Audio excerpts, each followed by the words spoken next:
राज्यसभा सांसद ममता बाला ठाकुर ने कहा, राशन भ्रष्टाचार मामले में 14 महीने जेल में रहने के बाद पूर्व खाद्य मंत्री ज्योतिप्रिय मल्लिक को 50 लाख रुपए के निजी मुचलके पर जमानत मिल गई।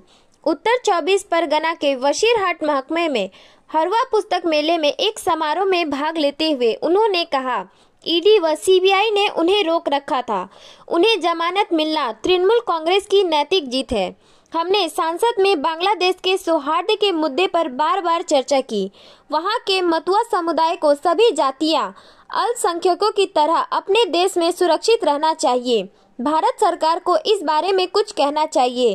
केंद्र अभी भी इस पर टिप्पणी करने से क्यों हिचकिचा रही है? আর ওরা তো মানুষ, দেশভাগর বলিতে আজকে তারা কেন এই যন্ত্রণা আজকে দুর্ভোগ ভোগ করবে?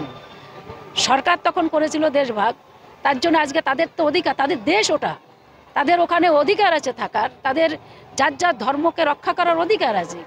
আমরা বলবো যে এটা সত্যি একটা নিন্দনীয় এবং সেন্ট্রাল গভর্নমেন্টে আমরা বারবার সরকারের মুখ্যমন্ত্রী আমাদের প্রাণপ্রিয় মমতা বন্দ্যোপাধ্যায়, আমাদের শ্রদ্ধেয় ভারতবর্ষের অন্যতম মুখ সংসদ অভিষেক বন্দ্যোপাধ্যায়, তাদেরকে অনুকরণ করে আমরা বইমেলা বিভিন্ন কালচারাল প্রোগ্রামের মধ্যে দিয়ে আমরা মানুষের পাশে থাকার চেষ্টা করি এবং আজকে তার বইমেলার মধ্যে দিয়ে আমরা সেই কাজটা করাতেই মমতা বালা ঠাকুর এবং সুবোধ সরকার যিনি কবি, তিনি বললেন যেটা অভিনব বিষয় যে 5 লক্ষ টাকার সেল টিকিট কুপনের মধ্যে দিয়ে আমরা বই সঞ্চয় করার একটা অভিনব পদ্ধতি নিয়েছি।